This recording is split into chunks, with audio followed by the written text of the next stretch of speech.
All right, so we're inside of the 2014 Nissan GTR. I didn't know what to expect when I got this car. In fact, I had no idea. But everybody hails this car as like the car. I mean, it is like the epitome of racing technology. I mean, how much fun is it to drive is a very difficult question to answer, largely because it's really hard to put words to just how amazing the GTR feels. But it's not until you actually take it around some corners that you truly feel the prowess of this car.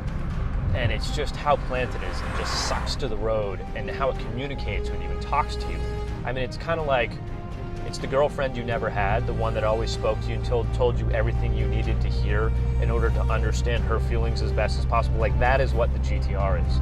And that you know exactly what's going on. You communicate, you're talking through the steering, the suspension, you know, you've even got this, you know, this system here that was created by the makers of Gran Turismo. It's telling you you're accelerating, or how you're accelerating, how fast you're braking. It's even got a little readout, a miles per hour readout for your passengers, so they can, you know, freak out. They can freak the fuck out, more importantly, when you're doing 120, 130 down the highway, which feels, by the way, like nothing.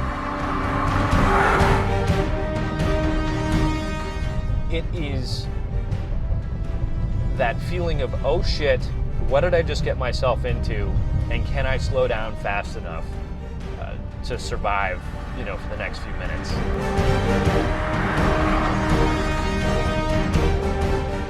It can be a little jarring at times, right? So it's not always the most comfortable ride. Everybody's like, is it going to be an everyday driver? And I think it absolutely could be. You just have to be able to tolerate, you know, you can probably hear it. We're rattling around. You hit bumps and you feel it. But you know, it's a caveat. It's a caveat you have to be willing to accept in order to get all that feedback from the road and to know what you're doing. And that, to me, is the epitome of a race car. You'd think they would skimp, right? They'd skimp. It's $104,000. It's got like amazing performance, and they'd skimp on some of the amenities in the GTR, which is not the case. It's got dual zone AC, which is shocking, and it kicks out cold air without a problem, even at high speeds. You've got window locks, you've got power windows, you've got even mirrors that fold in, which I was kind of more shocked than anything about. Again, all things that you think would be non-existent because it is so close to being a race car, and they're all in here. Now, the back seat is largely unusable, and I hate to say it, but I have to say it. It's for those that are small or the legless, because there's no room. In terms of comparison, you know, you can look at like the R8 V10 Plus. It doesn't have that same visceral note. It doesn't have that engine note, but that's because this is a 3.8 liter V6, and that was a 5.2 liter V10. However, this has got close to the same horsepower, and it's faster. It doesn't ride probably as kindly. The interior rattles around. You can kind of hear everything moving around, and that might be a little bit because this car has been tracked and heavily used, but it just doesn't have the same refinement. Though, that being said, there is Bluetooth audio playback, and that's a big one for me. Would I buy it? Yes, and I'm apprehensive and slow to say yes, largely because this is such an intense car, and I've used two words to describe it, which is violently awesome. And I mean that in the most flattering way. But, you know, could I get it and drive it every day? Sure, I could. But it's so much fun, I guess. Yeah, I still would buy it. I just can't find a reason to say I wouldn't. And that kind of brings me to my final point. And we were sort of sitting discussing it, and it's like you've got an R8, you know, which is, you know, well north of $100,000. This is 104 all in, right?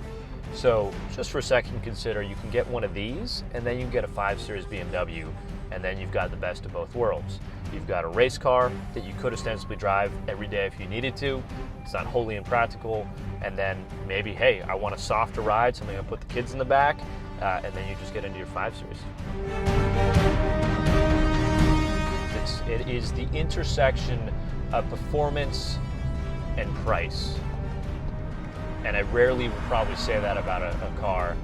And, you know, somebody could point to the Corvette. Sure, the Corvette is just that, but this is a different animal, you know. It just feels different.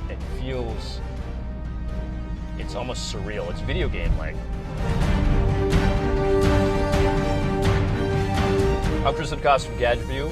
Thank you for watching. If you can, please subscribe below. And then in the next few weeks, we're going to be getting a hands-on with Kia's brand new K900. So look out for that video.